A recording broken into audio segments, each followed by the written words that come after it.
Coming to you live from Radio Cayman Studio. For the record. For the record. Hear from your government officials, independents, and the opposition on issues that matter to you. The record. Engage in an open dialogue between residents and lawmakers. For the record. The record. Informative, impartial, insightful. This is your talk show. 1-800-534-8255. Your calls, your input. This is For the Record. And now, your host, Orit Connor. Good morning and welcome to For the Record. Today being Wednesday, the 12th day of July, 2017. I trust that you had a peaceful, restful, uneventful night last night, and you woke up real chirpy and cheery this morning, all prepared to take on the day's challenges. I want to thank you, our listening and viewing audience, for allowing Radio Cayman and by extension For the Record into your homes, into your vehicles as you traverse the smooth, busy roads of the Cayman Islands, into your places of work, whether it be an office cubicle or if you're working in the outdoors. For the Record is a show produced by the staff and the management of Radio Cayman, and it is geared towards keeping you abreast of issues as they arise and play out on the local, regional, and international scene. I am your host, Orit Connor. My co-host in the studio with me this morning, Dr. Steve McField. Ms. Teresa is not with us this morning, but will be back with us before the week is out as well. Of course, you are welcome to join us in the conversation. You can call us on our toll-free number provided courtesy of Flo. That toll-free number is 1-800-534-8255. You can also call us on 949-8037 and 949-6990. Of course, if you don't like to talk on the telephone, then email us at For the Record. That is one word, For the Record, at CANDW.KY. Without any further ado, I'm going to introduce my co-hosts this morning. And while we've been talking about the whole issue of residency, permanent residency, we're going to divert a little bit this morning as well.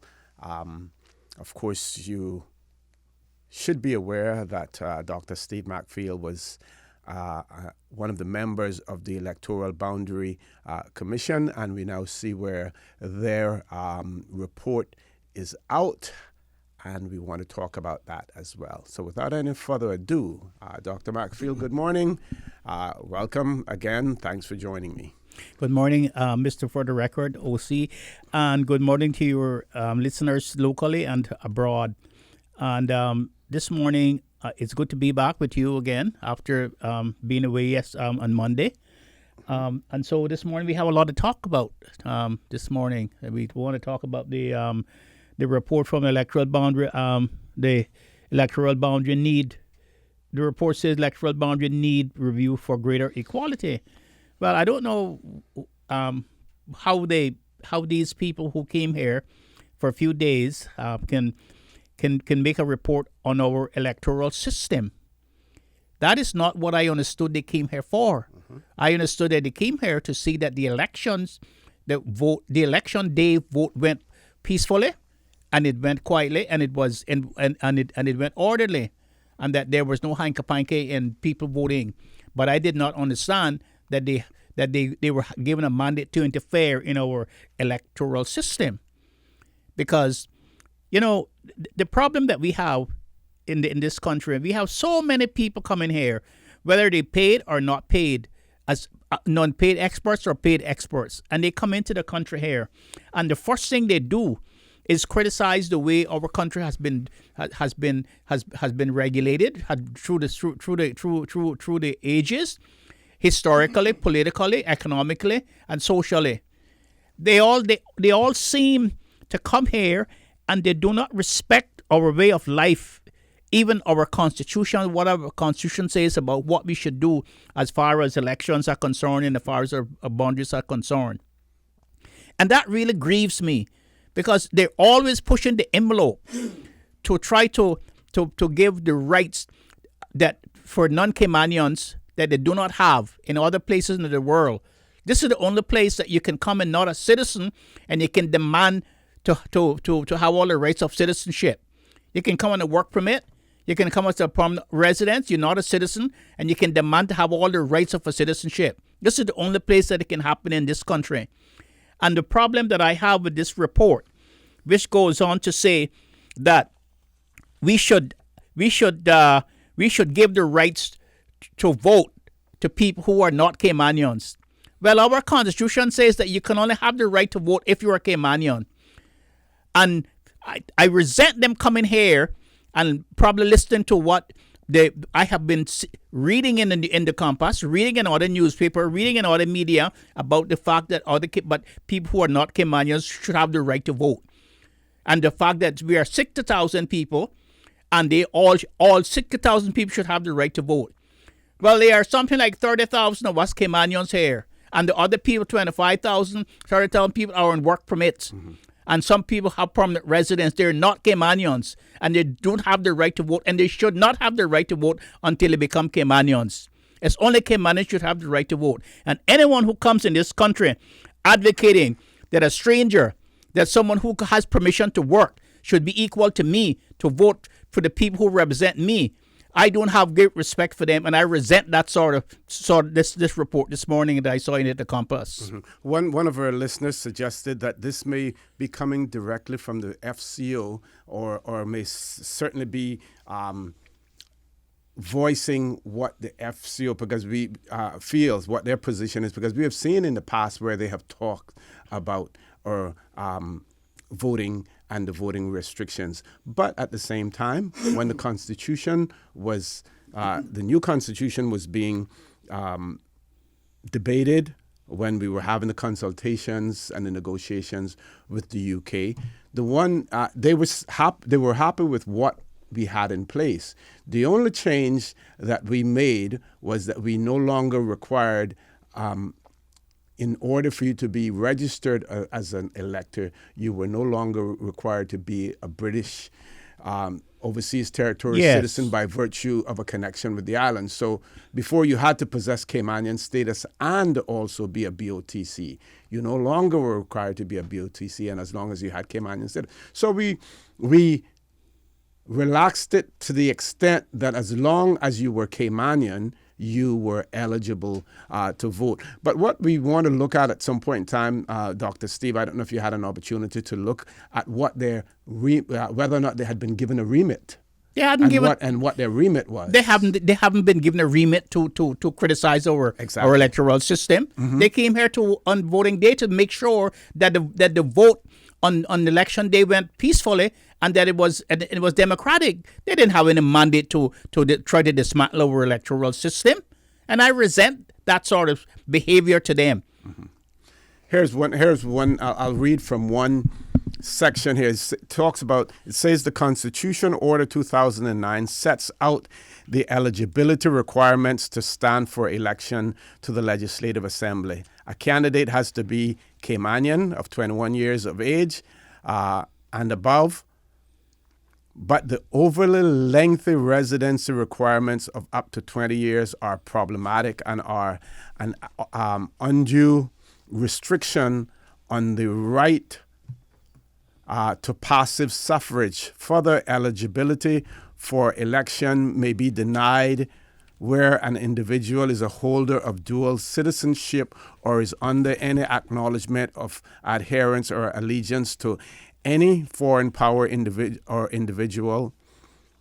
Individuals who have served in prison, a prison sentence in excess of 12 months, or who have been convicted of an offense involving dishonesty are also excluded from standing for public office, which is contrary to the provisions of international law. I'm not sure that they got that correct there, because I think it's only if you have been convicted of an election offense but if you're serving a sentence, certainly you're not eligible. But what they have said here, what they have pointed out, tell me how many constitutions or whatever legislation that has to do with a person's ability to vote or to run for elected office do not have these provisions in it about dual citizenships and all of that. We have read many constitutions. We have seen throughout the Caribbean legal cases after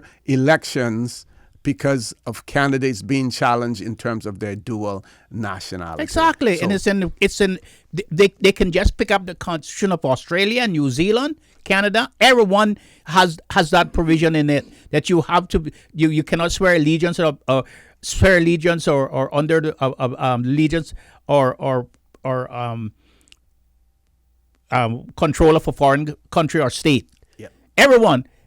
And common sense will tell you that you would not want a person who, for instance, who is German or who is from who owes allegiance to Jamaica or who owes allegiance to America to sit in your legislative assembly and while they're under control of another country. That is simple politics. That you don't even have to go constitutional to say that to hold that view. That is simple politics, and it's simple evolution of a country and a people to protect yourself from other people controlling your policy and your decision as you evolve in along the lines of statehood. And I would just like to go to your readers to show them what the Electoral Boundary Commission mandate is under our Constitution, and it says in Section 89, an Electoral Boundary Commission shall soon as practical after its appointment review the boundaries of the electoral districts into which the Cayman Islands are divided and taking into account the changes or proposed changes, if any, in the number of electoral districts or of elected members of the Legislative Assembly, and shall submit a report to the Governor and the Legislative Assembly containing the recommendation for any changes. And it says, and this is the most important, significant part.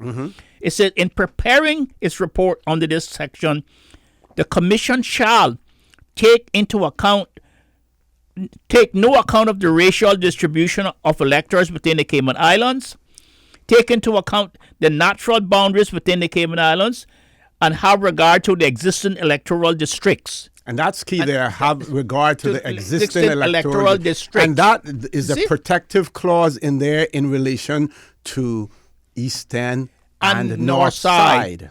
Eastern and North Side. And then in their report, they talk about the disparity between the numbers in Bordentown East and North Side and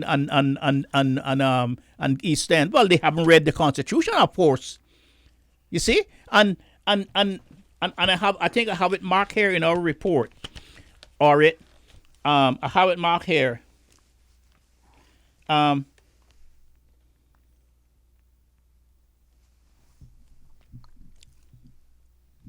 Okay, what we can do, we'll take a commercial break now, Dr. Steve, and then give you an opportunity to find it and to focus on that. Folks, I want to remind you that you're listening to For the Record.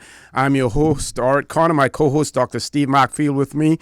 We've switched gears this morning from residents and gone to the pressing issue of the report of our election observers here in the Cayman Islands. Also remember, we had two set of election observers. Another set that we didn't know about until the last minute before the elections, that a local group had been appointed as well. And it'll be interesting to see what they have said in their report as well. Please stay tuned. For the Record, we'll be back shortly.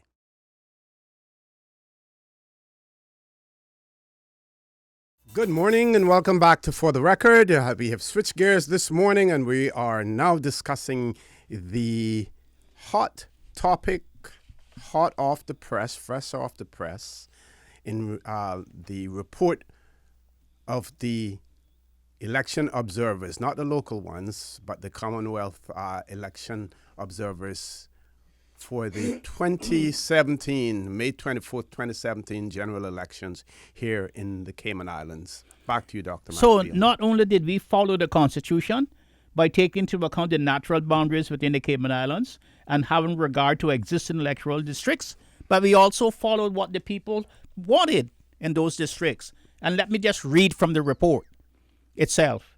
It says, in East End and North Side, the speakers, in fact, all of those present in both North Side and East End, according to polls taken by an attendee at each of the meetings, were adamant about not merging North Side and East End into a single electoral district. They believe that the two districts had distinct cultures, histories, and communities of interest, and therefore should remain as separate electoral districts regardless of the low populations of these two districts relative to other electoral districts in Grand Cayman. One attendee at the East End meeting pointed out that combining North Side and East End into one single member constituency would produce a constituency that would include almost half of the island's mass, half of the land mass of Grand Cayman. And we follow we follow what the Constitution says, and we follow what the people wanted. And that was our mandate. And we have the right to do that. We are Caymanians, and we have the right to make the decisions in our own country about our own electoral system, about ourselves, according to our Constitution, the highest law in the land. And I resent these people coming here trying to tell us otherwise. And keeping with what one member in the studio said to me this morning when I came in. He says to me, Mr. McPhail, just suppose you hire a gardener in your yard to clean your yard and to cut your plants and to trim your plants. Are you going to give him the run of your house to tell you what to do inside your house? You're not going to do so. And so why would we do that? Why would we create the demise of our own people?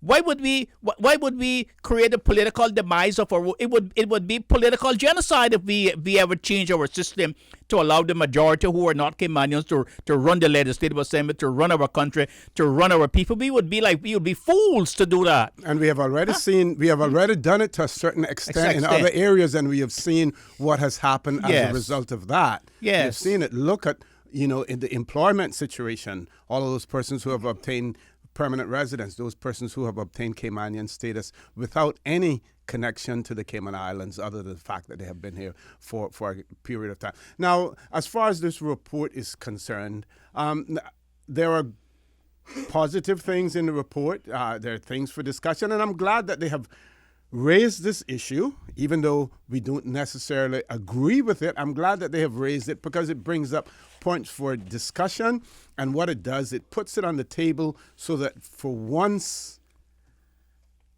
and finally we can put this to rest. We can put it to rest so that people understand exactly what it is that the majority of the people of the Cayman Islands want. And they spoke. Like you said, they spoke, you listened, and as a result of that, whether or not they looked, again, I haven't been able to read the whole report yet, but one of the things that I will be looking at again to see whether or not they have critiqued the Electoral Boundary Commission's report as well. Now, one other, as far as registration, voter registration is concerned, there's another paragraph that speaks, and it says qualifications for registration to vote include the attainment of 18 years of age as well as residency in the Cayman Islands for at least 2 of the 4 years immediately preceding the date of registration.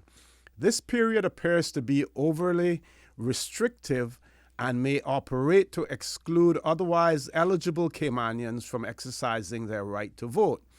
Registering officers review the register of electors every 3 months, and proposed changes are publicly notified. Voters who have previously been registered but have subsequently been outside the country in excess of the permitted time may be removed from the register of electors.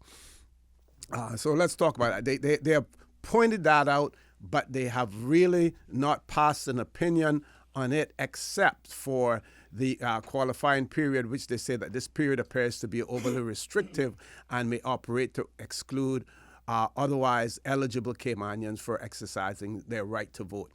So let's look at that. A Caymanian living overseas decides that they're going to return to the Cayman Islands and reside permanently here again, but they're not here for the required period of time, because it says there if you for at least 2 out of the 4 years immediately preceding the date of registration.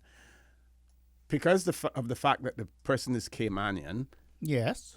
that would be a plus. Yes. Now, should the fact that they haven't been here for 2 out of the 4 years, should that really exclude them? Can we remove that? Because what we want, if we want to argue that Caymanians should have the right to vote, Yes. then should we put a restriction? No, in I terms don't of think we should have the time period? restriction of the time. Yes, I agree okay. with that.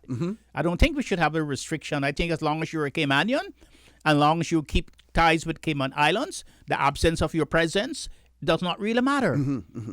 And that you should have the right to vote wherever you are in the world, as if you are Caymanian, and like most diaspora people all over the world have the right to vote in their country. If you're an American, you can vote anywhere in the world if you're an American or Canadian or whatever.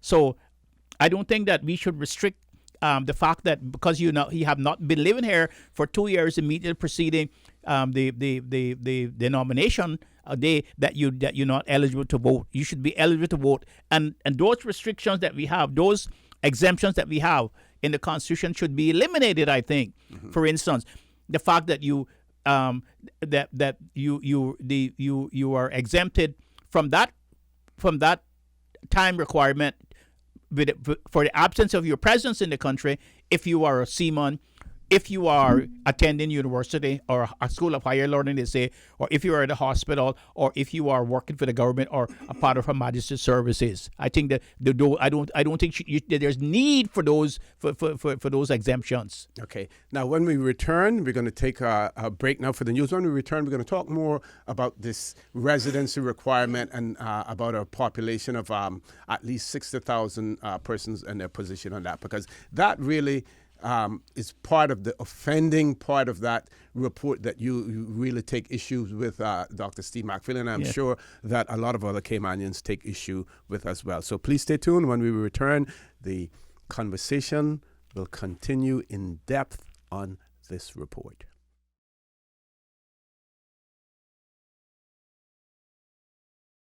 Good morning and welcome back to For the Record. I'm your host, Orrit Connor. My guest with me, my co-host, Dr. Steve McPhail. We are discussing the report of the election observers for the May 24th, 2017 general elections here in the Cayman Islands. Of course, they came from the Commonwealth Parliamentary Association. And just to clear the air on a few things, you would have heard, or some of you would have heard on this same show, discussions about whether we should or should not have an observer mission here in the Cayman Islands. I strongly advocated the position and the point that we should have observers here, because we have absolutely nothing to hide at the end of the day. Mm-hmm. And what it will do, it will lend to the legitimacy of our elections. And I still maintain that, despite the fact that you will hear criticism and critique of their report today, I still maintain that. Because without that report and without them being here, we wouldn't be where we are today discussing the pros and cons of what was said. So that is welcome. It leads to good government. It leads to transparency where transparency is necessary and everything else. So my position still remains the same, but I will critique it as well. One observation, Dr. McPhail, we have also have access to the domestic observers, the Cayman Islands' domestic observers report on the 2017 general election. And for the benefit of our listening and viewing audience, I will read slightly from that, a little bit from that. It says here, on the 11th of May, 2017, 3 individuals, Messrs. Renard Moxham, Jennison Nunes, and Eldon Whitaker, were appointed by the Supervisor of Elections, Mr. Wesley Howell, as domestic observers to observe the country's first election under single-member electoral districts and one person, one vote in Grand Cayman. The 3 appointees were invited to the elections office on Crew Road on Monday, the 22nd of May, 2017. That's 2 days before the election, to review their terms of reference as observers. They were asked to observe the general election procedures, beginning with the dispatch of the ballot box to the polling station commencing 5 a.m. on Wednesday morning, 24th of May, and visiting all 25 polling locations in the 19 electoral districts, and the closing of the polls at 6 p.m. So their terms of reference, as observers, they were to see that the correct procedures as prescribed by the elections law were being followed by the presiding officer, poll clerks, field officers, and agents at polling stations with regard to the opening and closing of the polls, processing of voters, and the security of the ballot box throughout the day. So they were given terms of reference. We have noted in the report from the CPA observers, we do not see any terms of reference for them, whether or not it is customary for them not to have terms of reference, because basically they should know, they know what they're there to do, and they were not therefore restricted in what they were supposed to report on. But their terms of reference should be similar to what the local observer terms of reference was. Generally, it should be. Now, whether or not, because the terms of reference are spelled out for the domestic observers, the Cayman Islands observers, whether they could have gone further in their reporting is another question. They obviously didn't have a whole lot of time, because on 2 days before the elections, they were invited into the elections office, and they were appointed only 13 days before the election. And when the general public knew about it, was probably closer to the 22nd than it was to the 11th after their appointment as well. I'm told that we have 2 callers. Let's go to the phone lines. First caller, good morning. Welcome to For the Record. Good morning, Mr. Osteen. Good morning, Ms. McPhee. Good morning. Good morning, ma'am. I have a question. I need to get my mind clear on it. Regarding our Constitution and voting, can anyone that has no ties to the Cayman Islands, even if they have status now, can they run for office, or it has to be someone with Caymanian-born connection? I'll hang up the phone and wait for your answer. Thank you very much, caller, for that. Before we take the next caller, I'll answer it quickly. As far as qualifications as an elector, a voter to go out there and vote, the residency requirements is there now. 2 out of the 4 years, you have to be a resident here.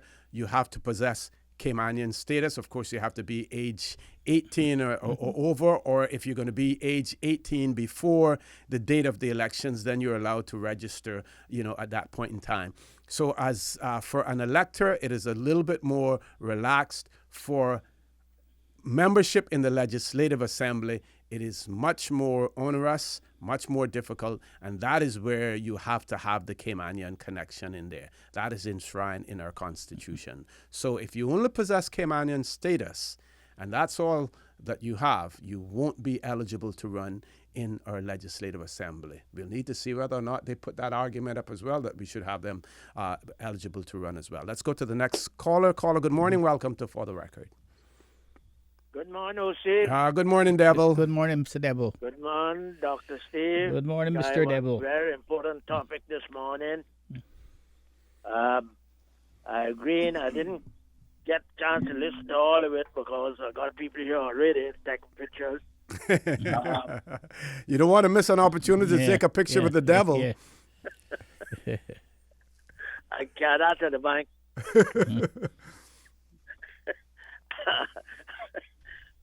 I think the Constitution and the election law need to be overhauled by us, the Caymanians. Mm-hmm. One thing, as you mentioned this morning, and brought back memories to me, that if you serve a jail sentence, 12 months or more, you can't vote. Well, I didn't serve a jail sentence. I just got in a fight with a Jamaica barrister, and they tried to stop me from running for election. So I think if you serve 12 months for a traffic offense or anything like that, you should not be deprived from voting. Mm-hmm. You spent your time. That's my feeling, and I think that should be overhauled. Another thing, a time away from home. If I leave here, Caymanian, all qualified for everything else, I leave here, I spend some time in England, just say, and I wasn't here for the last 2 years or the 4 years. If I want to vote absentee, we will call it, by mail, I should be able to vote. Mm-hmm. They shouldn't take me off the voters list. Not being away from home. Then I guess I could go on, but I'm listening because I agree with everything you say, Dr. Steve, and all it, because these observers, we need observers, because it goes all over the world, but Yes. not to come here and tell us what we should do with the voting and stuff like that. We just come here to see that we have a fair election. That's it. I guess Don Bill McKeown Bush must have knew something, but we didn't know when he told them they should stay home and observe their own election. So I can hang up and listen. There's a lot I can talk about, but I got to work now. So they're very important, and I cannot stop praising you all for bringing these things to the forefront of this show here. I think it should be sponsored by government more, and should be more time put in it, at least another half hour or hour. You all have a blessed day. Thank you very much, Thank caller. Yeah. We make the promise on our show in my opening remarks that we will keep you abreast of issues as they arise and play out on the local, regional, and international scene. This one has just arisen locally, and we're going to get right to it. The last caller, the devil, had a point. Now, if we really, really want to increase the rules, since they talk about how many people here in the Cayman Islands, and then what we can do, because we do discriminate against Caymanians who are residing overseas, and there are many residing overseas, then if we want to give them the right to vote, we should. just like how Americans, then we should do Yes. that. That will Yes, bring right. that will bring the numbers That up. would Now, bring the numbers up. Yes. because of we being selfish and sometimes wanting to punish our own Caymanians for going and living overseas, and there are many and varying reasons for wanting to go or for having to go to live overseas. Maybe because of medical reasons, maybe because of children in school, the nature of their employment or whatever. But we, in the past, have said, if you want to vote in Cayman, then you live in Cayman. But that's we right. can certainly expand the voter rolls by allowing all Caymanians who are residing abroad to be able to vote. We see in places like Dominica, where the government charters planes To bring people in. to bring people in to vote on Yeah, election that's day from places like New York and stuff like exactly. that. So we can increase the numbers. Here's what the Observer says about it. Regardless of the duration of residency or the attainment of the status of permanent resident, all persons except those holding Caymanian status are ineligible to vote. This has led to the fact that out of an estimated population of at least 60,000 people, only around 34,000 hold Caymanian status, with around 24,000 of them eligible to register to vote. The mission received comments. This is important. Listen, people, listen very carefully to this. The mission received comments from long-term residents without status in the Cayman Islands about their sense of disenchantment. Do you hear who they listen to? They listen to long-term residents without status in the Cayman Islands. So that would mean permanent residents and those who have been here on work on work permits for a long period of time. Those are the people that they listen to. How many Caymanians did they listen to, and did they sound out in regards to this? How many Caymanians abroad did they sound out about their disenfranchisement in relation to being able to vote? How many of them? Because I know, Dr. Steve, this is the offending part of this report, or one of the offending portions of this report that you take issue with. I take drastic issue with this report, with this part of it, because here they came in to observe. I thought they came in to observe the integrity of the ballot box, the integrity of the presiding officers at the polling stations and the agents and all those sort of things like that. And here they are meeting people who do not have the right to vote in Cayman Islands, people on work permits probably, but because it has to be them, people who only had permanent residence to live here. Here they are meeting with them, listening to their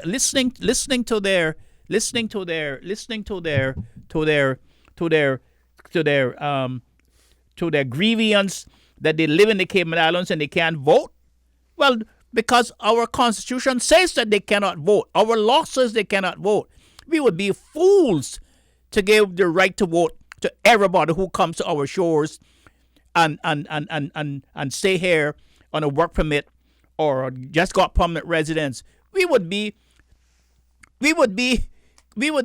destroying our own people, because they already control us economically. They already control us socially. And the only place that do not control is that house down there, the Legislative Assembly, which belongs to us.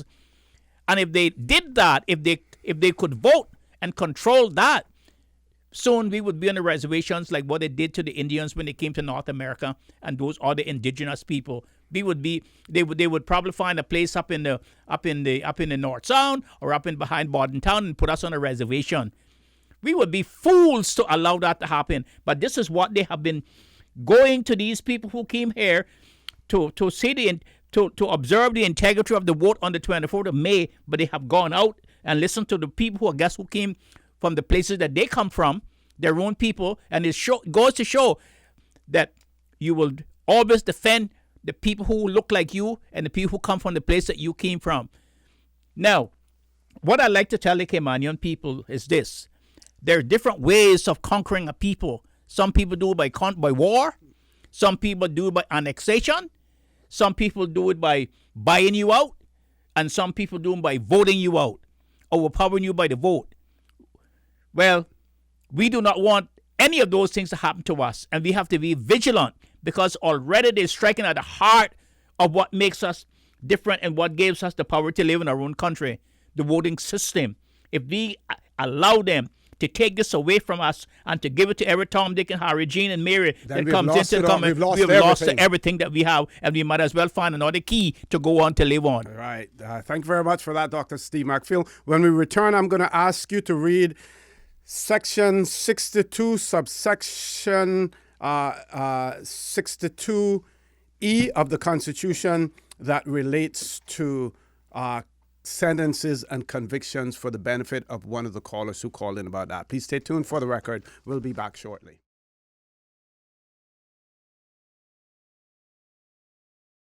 Good morning and welcome back to For the Record. As promised, we have one caller, but before we go to the caller, we're asking Dr. Steve McPhail to read from Section 62, 1E of the Constitution in relation to disqualification. Yeah, disqualification, Section 61E. It says, subject to Section 2, subsection 2, a person is disqualified if he's serving or has served a sentence of imprisonment by whatever name called exceeding 12 months imposed on him or her by a court in any country, or substituted by competent authority for some other sentence imposed on him or her by such a court, or is under such a sentence of imprisonment the execution of which has been suspended or has been convicted by any court in any country of an offense involving dishonesty. Okay. Now, if you could say that in Caymanese for us now. That means if you were sentenced to more than 1 year imprisonment in any country, including the Cayman Islands, or you had a suspended sentence that was more than 1 year in Cayman Islands or in any country, or if you have been convicted in any country, including the Cayman Islands, of an offense where it was dishonesty, whether you stole or received stolen goods or you defrauded people, something, you cannot be eligible to be elected member of the Legislative Assembly. And I believe that latter point there was an issue with one candidate who went through the court system and everything and was deemed to be ineligible. Exactly. As a result of that Yes. as well. So that played out there. Let's go to the phone lines. Caller, good morning. Welcome to For the Record. Good morning. Good morning, ma'am. Good morning. Yeah, and good morning, Mr. Maxfield. Good morning. Mr. Maxfield, I don't know if it's because we're such a quiet island that they're just trying to mess with our heads or what to. I don't know what to say about it because they all think us a bunch of idiots in this island, but we're not no idiots. Thank God we got you and no seen many more who love Cayman. Thank you. Thank you. But what I want to say is that the election was in May, and I went to two various places and see where the election books are still sitting out on shelves in certain stores on throughout the island. I wonder what When you say books, the listing of the names of the individuals, the voters. That is updated on a quarterly basis, so that will stay out there until the next period.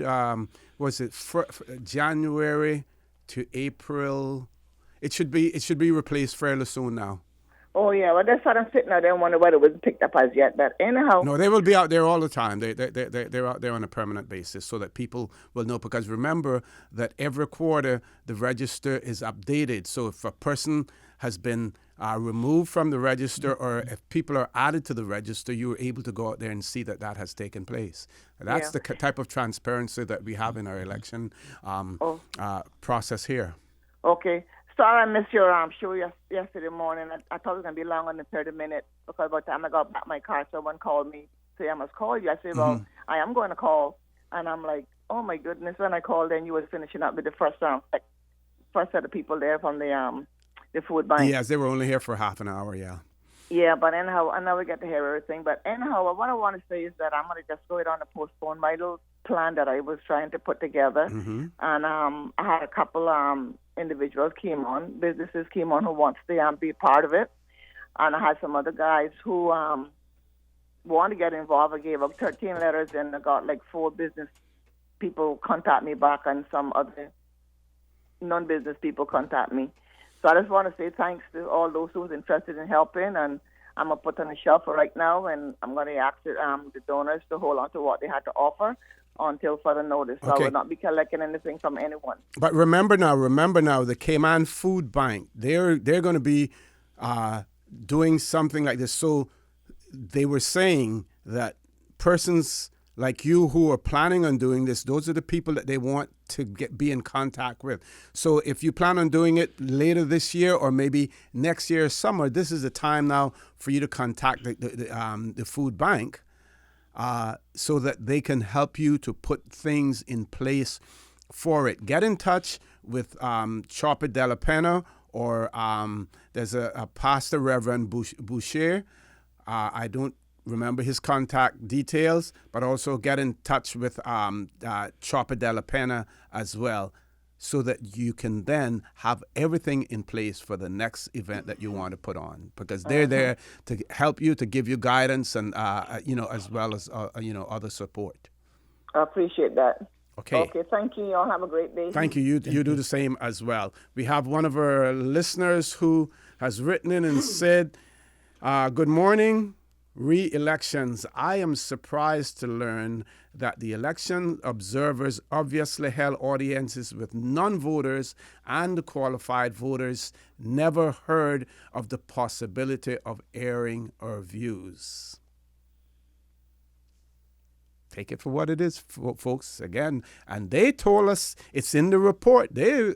the observers said that they met with long-term residents and got their views. Now, maybe further down in the report, they may say something about meeting with Caymanians as well, but we haven't gotten to that yet. But if we find it, we will certainly let you know. And then there's one other clause in the report that I took offense to. Mm-hmm. It says even if a person is Caymanian, eligibility to vote can be elusive in the Cayman Islands. The Commonwealth report noted. But how is eligibility elusive to vote in the Cayman Islands? I guess they're thinking just like how.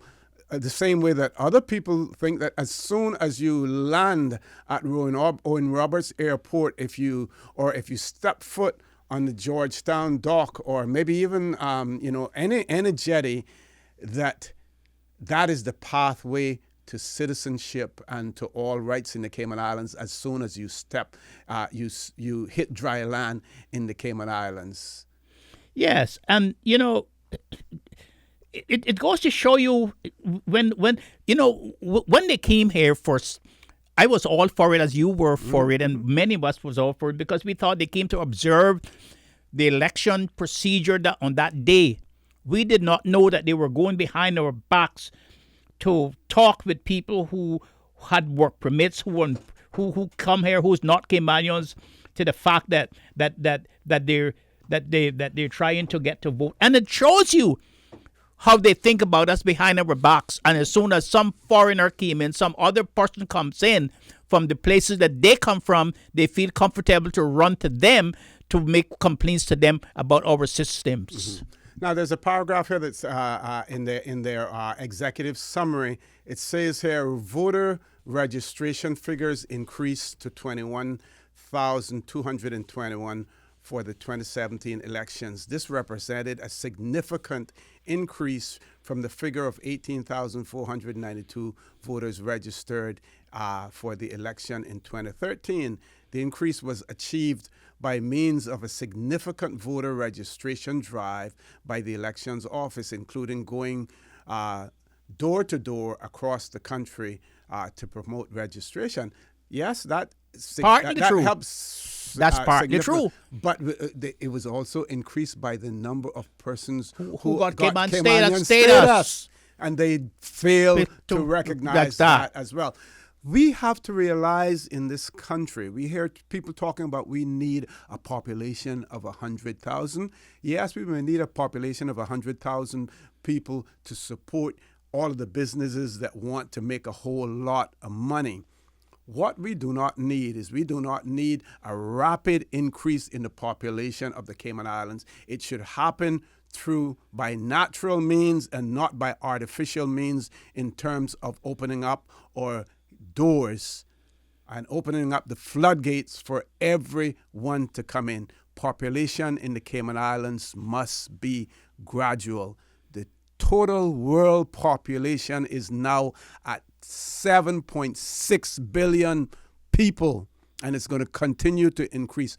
We have a very small landmass here. We have to do it gradually. If you come here to work, you come here to work. You come with no expectations of long-term residency. If you want to reside here permanently, then there are means for you to do that. You can apply for permanent residence as a person of independent means. So the provisions are there, but we have to protect this small landmass, small population, and a very, very fragile culture and cultural environment that we have that can easily be diminished and be overshadowed by other cultures. And, it goes back to the same old saying. I remember the first person I heard with this phrase, who are we developing for, was Mr. Gilbert McLean back in the 1980s. And I would like to know, who are we actually developing for? Because if you have enough supermarkets already, if you have enough hotels already, and if you have enough gas stations already, then why do you want more? More is not better than enough.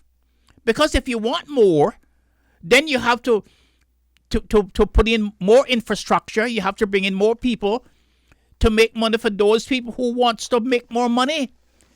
And so it's not beneficial to the country in the long run. And so a country has to realize when it has enough. And now we almost have enough. And we don't need any more businesses right now in the country. We have enough right now to support the population that we have. And our people have to make their politicians and their legislators and their representatives understand that. Because otherwise, if you're just doing it so that the government can get a few more dollars in their coffer, that is not going to help the population and the evolution of the Caymanian people.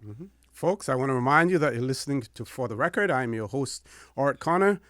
My co-host in the studio with me, Dr. Steve McField. We're discussing the CPA Election Observers Report on the 24th of May 2017 general elections here in the Cayman Islands. Please stay tuned. We're going to a commercial break. When we return, the conversation will continue.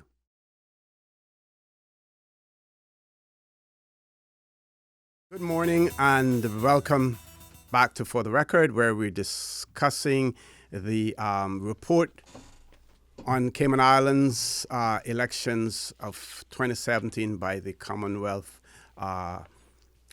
Observer Mission. I'm reading, here's a quote from Mr. Steve Rodan, who is the led the mission in the Cayman Islands. And he says, he's quoted as saying, in light of the mobility of the Cayman Islanders and the contribution of its expat community. So it talks about the mobility of Caymanians. That means that they move around. They may, go to other places.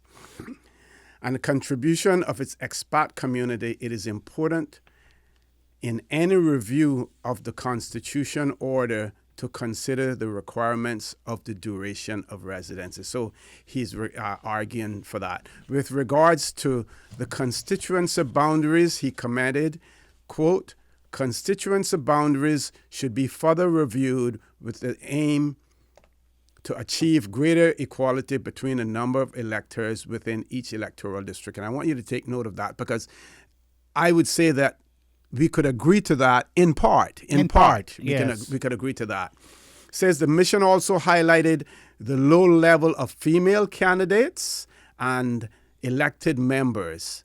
Can agree to that as well, despite the fact that I believe that in this past election we had more female candidates than we ever had. In any election in the history of the Cayman Islands election system. But that is not to say that we should remain complacent and that is satisfactory. We should certainly see more. Says this falls short of the Cayman Islands' international commitment under the Convention on the Elimination of All Forms of Discrimination Against Women.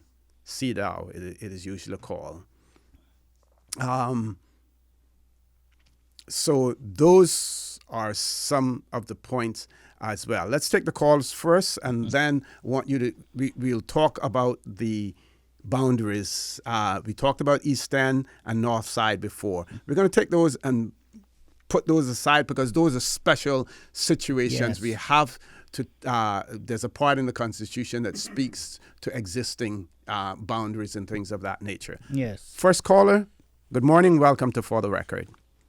Good morning, Mr. O.C. Good morning, ma'am. And good morning to Dr. Steve McField. Good morning, ma'am. This is Georgia D. Banks, and I'm enjoying, and then it's sort of frightening too, the things that I am hearing.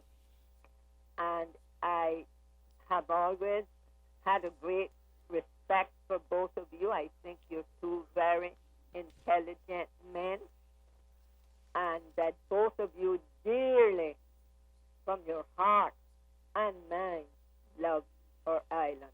Yes, ma'am.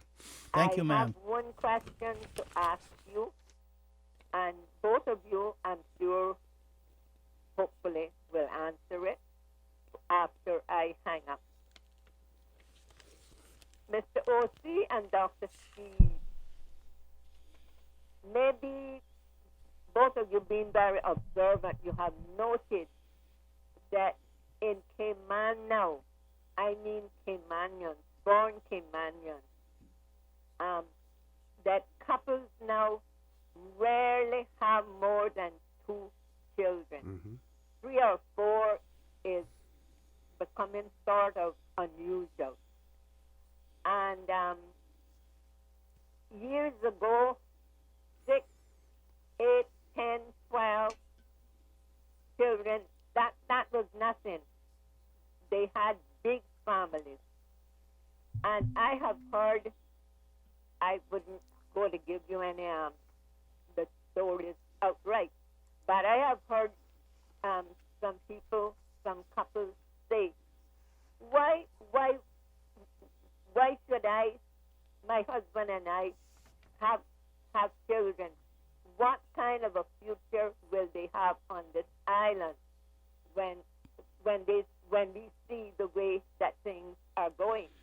And I tell you the truth, as much as I would love to someday have great grandchildren, I say to myself, well, it wouldn't make sense.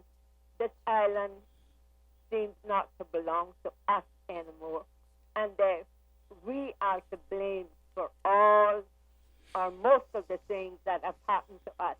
We have been too kind-hearted and too naive. But please take note of that. Soon there will be maybe just a handful of born Caymanians left. So, Dr. Steve, they wouldn't need to find a reservation. We wouldn't need much. The people come behind me and even further down the line, they wouldn't need much space. There'll be so few of them left. What do you think of that? Because it is a very, very serious thing. And thank you so much for giving me this time. God bless. Thank you very much, Ms. Georgette, for that. One more caller. Caller, good morning. Welcome to For the Record.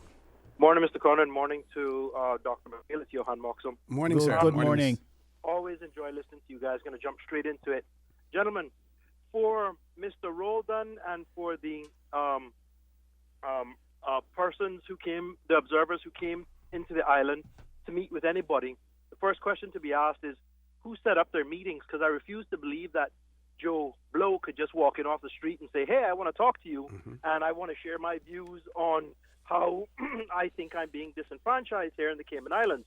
So obviously, this was an official or formal sort of meeting set up by somebody. So I am assuming that it's going to be a combination of the governor's office or the elections office, but either way, for you to get an audience with the observers, that's a very formal process. So the question to be asked then is, how come only a select few of the long-term residents, expatriate class worker, receive this audience?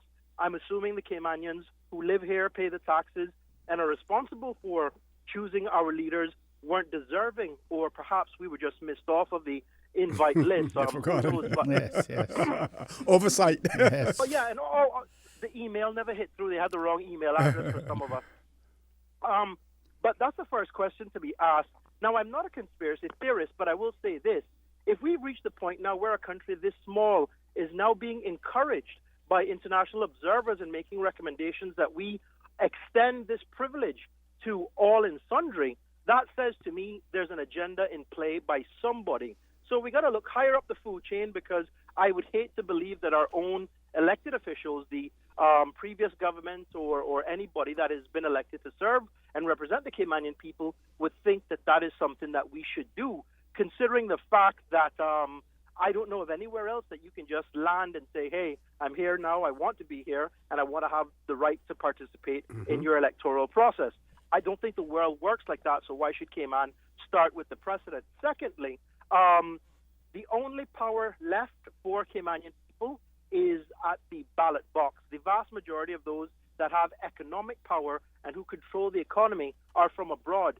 So if we're now reaching the point whereby the powers that be are strategizing to take away the last remaining bits of power from the Caymanian people, which is the right to vote and to select our people, but also who should be eligible to vote, I'm really uncomfortable with that because the elections law, the Constitution, and we have recent legal precedents that are relatively clear or set out who is eligible for these sort of positions.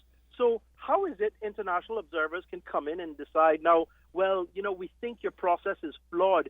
Mr. O.C., you have been a election supervisor before. Yes, election supervisor here in Cayman. Deputy supervisor, yes.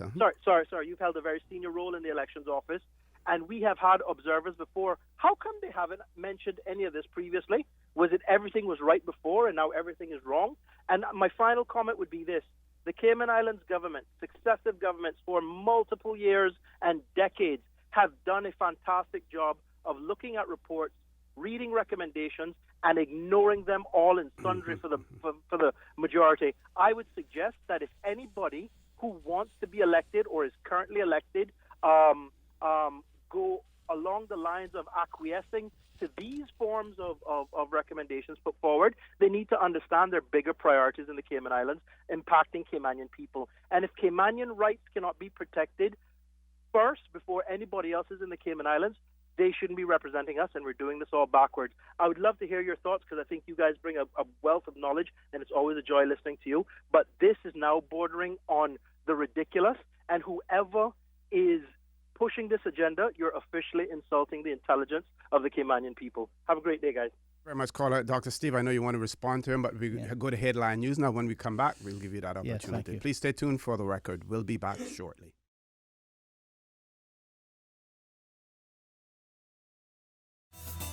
Good morning and welcome back to For the Record.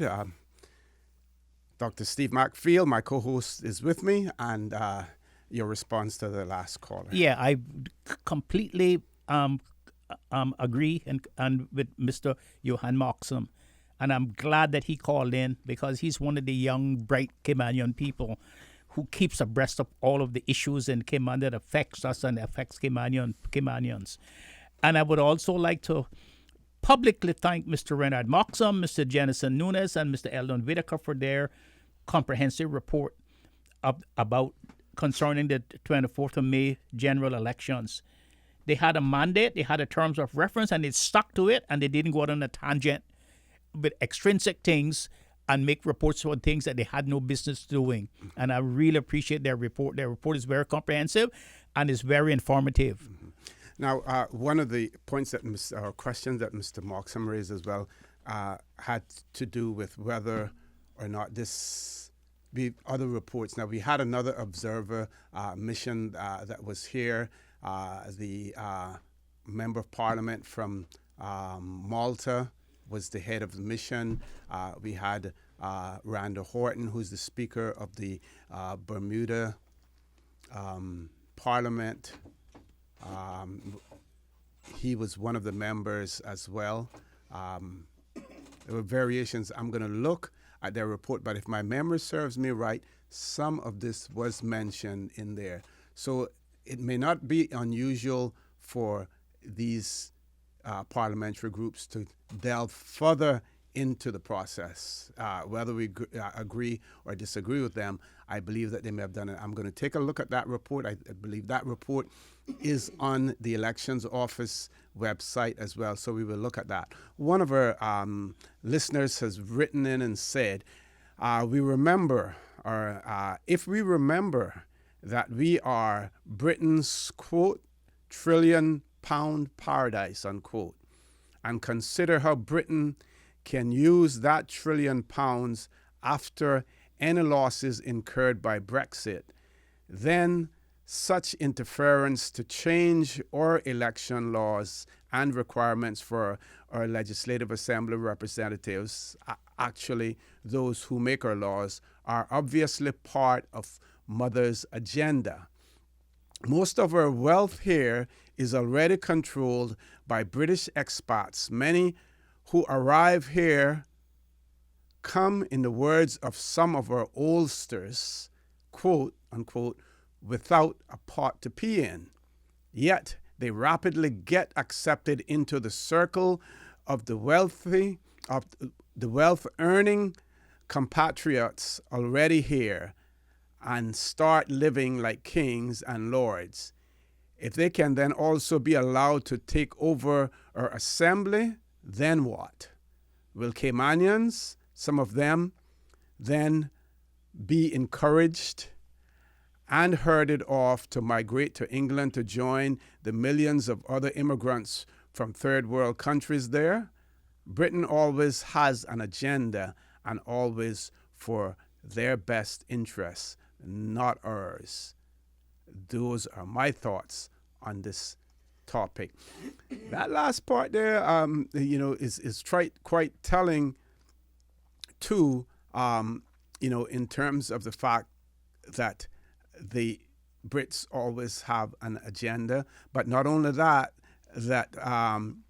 always in their best interest. Because remember now, in our Constitution, it states that they will look out for the interests of the Cayman Islands as long as those interests do not conflict with those of the United Kingdom. So that tells us outrightly. That's right. What they're going to do. Right. And this is not the first time that they have done that.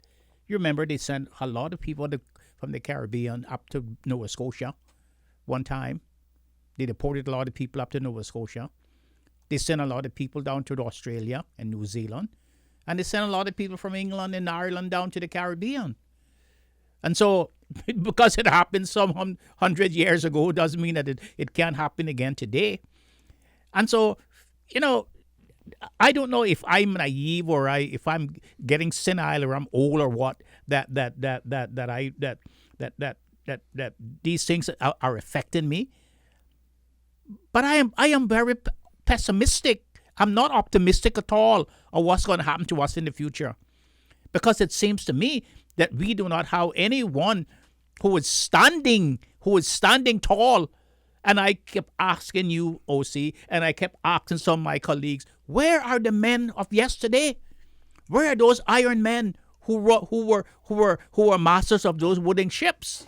Where are they? Where are the Bensons and the Jim Bordens and the Clifton Hunters and the Willa Farringtons and all of those men? Where are they? What has happened to them? Because they were the gatekeepers here that kept us. They were the ones who brought in things like Caymanian protection law. Mm-hmm. They were the ones who wrote the constitutions, or who made sure that the constitutions that we had protected us all along. What has happened now? Yep. Is it all about how much money that you're going to make now, and you don't care about your neighbor and your family and your children and grandchildren, and they can be corral in Goshen, and then be transported to some other land like the Israelites? Is that what's going to happen to us in the next generation of people? That we're going to be hoarded in some place like the Palestinians and like the Syrians and like the Libyans? Are we going to be refugees from our own country? Yep. We have one caller. Let's go to the phone line. 3 callers. I'm so sorry. First caller, good morning. Welcome to For the Record. Good morning, OC. Good morning, sir. How are you? You remember me? Sort of. Faintly remind us, jog my memory. Let me start by saying that I was re-elected on the 24th of May, 2017, to represent the people of East End in the Legislative Assembly. My name is Vincent Arden McLean. Now, I hear Steve say, Dr. Maxfield say, ask where are the men? We are still here, my friend. However, it is those same people you were talking about that you said that has been trying to do this all along, that has tried to truncate those men that are still here. I'm one. I spoke of this many times.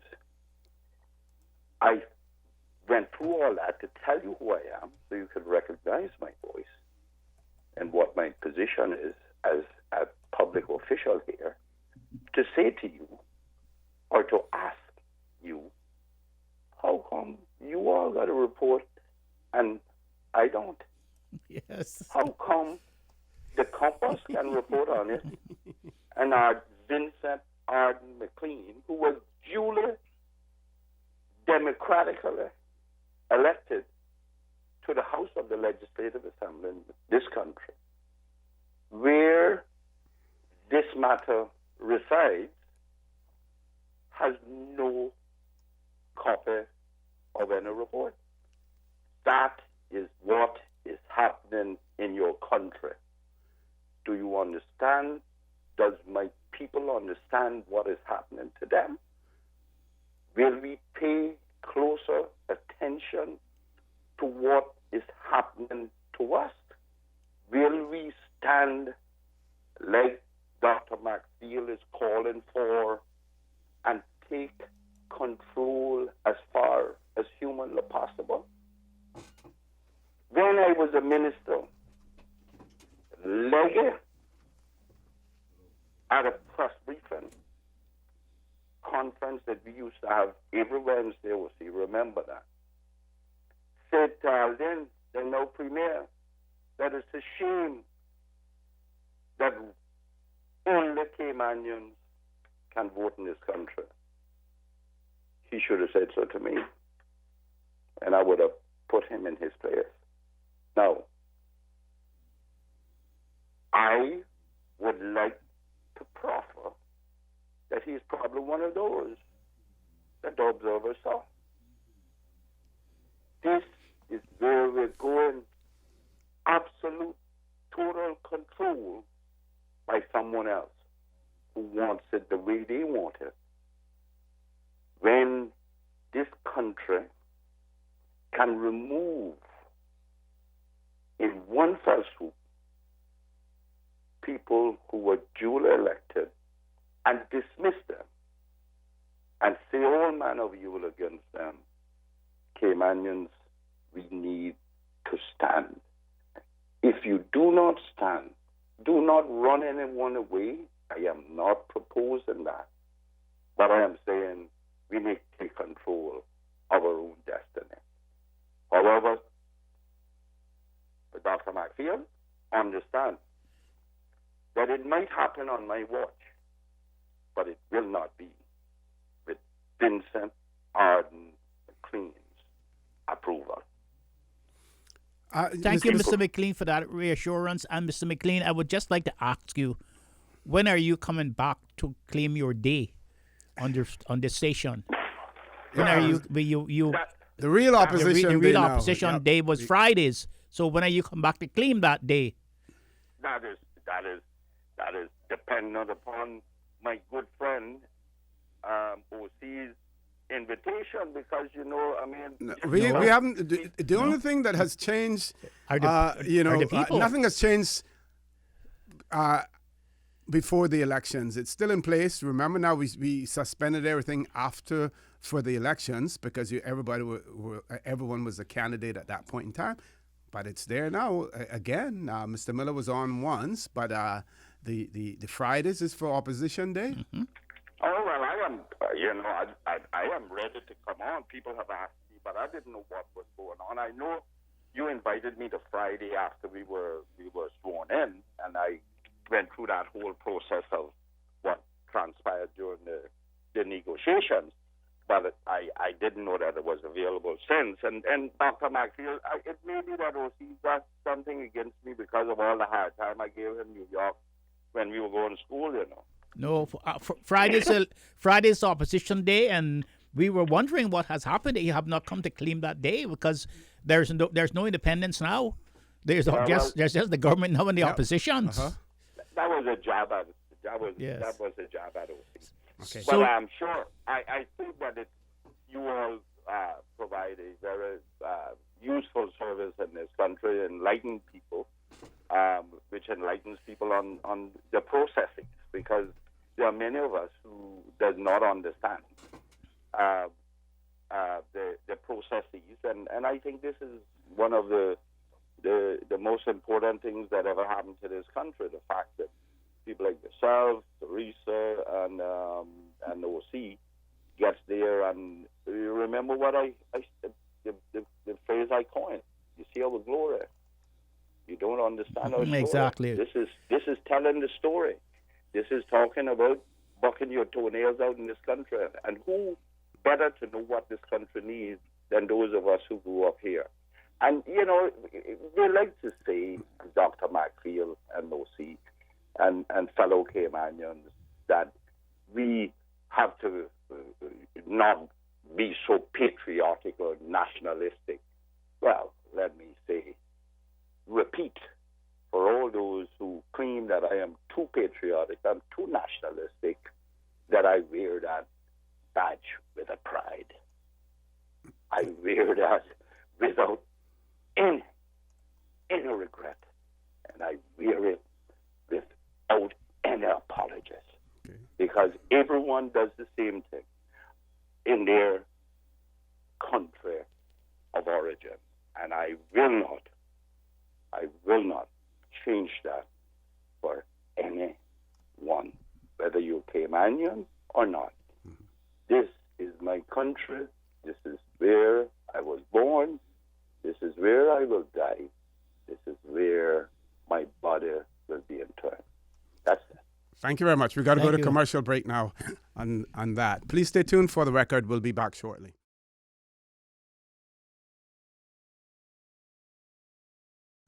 Good morning. Welcome back to For the Record. Do we have any callers on hold, Miss Susan? 2 callers. Let's go to the phone lines. First caller, good morning. Welcome to For the Record. Mr. O.C.? Yes, Miss Georgia. Good morning. Our apologies for that, ma'am. Our apologies. Yeah. Can you repeat your question again for us? Because we went to commercial break after, and I didn't write it down at that point in time, so we wanted to ensure that we responded to you appropriately. What happened? You favor the older people, and a young person like me, you don't favor. You're our favorite, Miss Georgia. You are definitely our favorite. Okay. All jokes aside, Mr. O.C. and Dr. Steve, do the two of you realize that so many Caymanians in their 80s, 90s, some even 100 have been dying lately? Mm-hmm. And as I said before, couples are not having big families anymore. Mm-hmm. What I'm trying to point out, I'm not good sometimes at getting to the root of what I want to say. But this is really what I want to say. Soon, there are going to be no more born Caymanians on this island. Maybe just a little handful. Then everybody who wants to become, who wants to get in the house or who wants to vote will be able to do so. Because we're practically a dying breed. And if you 2 men that I think are very, very intelligent can't see that, then something is wrong. And I'm disappointed if you can't see it. Thank you. Bye. Thank you very much, Miss Georgia. Yes. Yeah, she's right. I mean, only this past Sunday, went to a funeral again, Miss Mary Johnson, yes, in her 80s, passed away. We keep losing them. Now, remember, at one time, China had the one-child policy. Yes. Well, maybe we need to have a policy in the Cayman Islands where you have to have a minimum of 3 children or maybe 4. The bad part about that is that it is so expensive to live in the Cayman Islands. They've made it so expensive for us to live that you can't. It's very difficult for you to maintain a large family unless you have a lot of money. Well, it depends on the government. It depends on the priority of the government. You have to have priorities for your people. In Canada, they compensate you. They give you money to have more children to boost their population because they only have something like 35 million people. Down to their neighbor has over 350 million people, and they feel that they have been numbered by those people, and just by size of population. I'm not even talking about the size of the economy. And so in Canada, every mother who has a child gets money from the government to for as sort of compensation and sort of as a stipend to help raise those children, to give them all of the things that they need. Well, to boost the population, we probably will need that here too. Exactly. We have other callers. Let's go to the phone lines. Caller, good morning. Welcome to For the Record. Good morning, O.C., and good morning, Steve. Good morning, sir. Dr. Steve. I am here listening, and I'm really enjoying this show, because I think I told you before on radio today. But when I sit down, I think about, you go back to the 1970s, and I still say that 1970 was probably the best decades of this island. Dr. Steve and O.C., when I think about real estate, I'm going to show you what's happening now. We had real estate companies in Cayman that were operated basically by Caymanians. When the real estate market started to boom and we got the incomes, remember Mr. Watler from Bordentown? He had a thing we call hibiscus, I think. Burt Watler, right. He had a place called hibiscus. Yes. He got some woman from some overseas to come in and join him, and of course, she then kind of took over, and then that was the beginning of hiring people from foreign to come in. You got the Remax company, you got all them other real estate companies. I need you to get to your point, our caller. We're running out of time. We still have callers. The point is this, O.C. We have this tendency we're too kind when we come to these people. We think everybody loves us when they come here. But they come here because of their own opportunities that they have. And then look at real estate today. Let me give you an example. We have done this thing to ourselves because when some foreign national come here and got $2 and they hug them up, they go out and they think that they're part of this group. And then when they're ready, you can see it happening all the time. People who you thought had it made, all of a sudden they have dropped them because now they're in control. And this thing happened over and over again. We are the people that I say this is a phrase that I coined. We love to think that we're good at crisis management, but we create a crisis and then we don't know what to do with it. So this is what's happening to us. We sit down and we watch it happen, and then you got those persons that came on, not like you and I and Steve, but others who think that as soon as somebody comes in, oh boy, shut up, you don't know what you're talking about. This man is good for us. He came and you did this and did that. Look around. Look at the newspapers. Look at the number of black faces and people of color that you see in the newspapers when they have these functions, when you have these big functions like the Cancer Society thing and stuff like that. Look how many Caymanians you see there. You see what I'm telling you is this. These people that come here have an agenda, and they get together and they plan things, and they see how stupid we are, and so they take advantage of the fact. And this is what's happening, Cayman. Well, we have to, caller, thank you very much, and we have to have an agenda too. Part of our agenda is our Constitution is there. We put our agenda on paper. Yes. Our Constitution is there and lays out exactly how we want, the direction that we want this country to go, and how we want it to go there, and who will participate in terms of it moving forward, as well.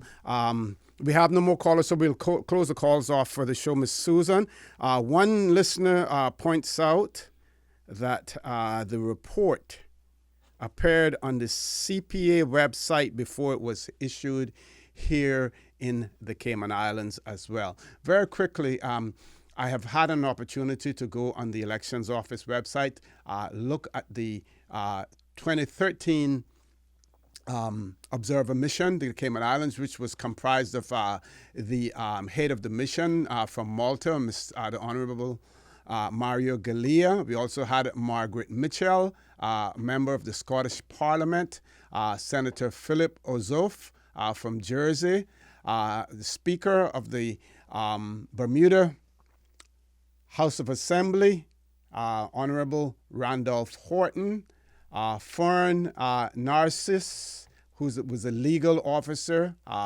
She was from Trinidad, and Miss Juanita Barker, another legal officer from Guyana. What is interesting in this report is that they say here, it says the remit of the election observer mission was to assess the electoral process in accordance with international commitment for elections, as well as the laws of the Cayman Islands.